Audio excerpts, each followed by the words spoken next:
இன்றைக்கு பாலஸ்தீனத்தில் நடக்கக்கூடிய போர் வெறும் பாலஸ்தீனத்தில் மட்டும் நடக்கவில்லை. அவர்கள் காசாவில் ஆரம்பித்தார்கள், மேற்கு கரையிலே அந்த போரை விரிவு செய்தார்கள்.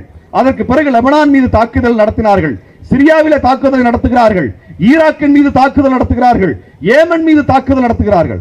இவ்வாறாக தாக்குதலை விரிவு செய்து கொண்டே போகக்கூடிய இஸ்ரேல் ஈரான் மீது தாக்குதல் நடத்தி கொண்டிருக்கிறது. ஆக மேற்காசியா முழுவதும் இந்த போர் விரிவடைந்து கொண்டே செல்வதற்கான காரணம் என்ன?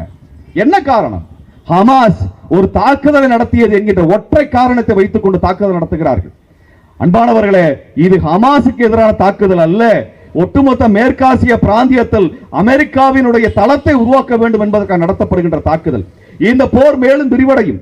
இந்த போர் மேலும் விரிவடையும் என்றால் தெற்காசிய பிராந்தியம் போரில் சிக்குண்டு மிகப்பெரிய நெருக்கடியை சந்திக்கும் என்று தமிழீழ விடுதலை புலிகளும் தமிழ் போராளிகளும் 40 ஆண்டுகளுக்கு முன்பு சொன்னார்களே, அது இன்றைக்கு நடந்து கொண்டிருக்கிறது.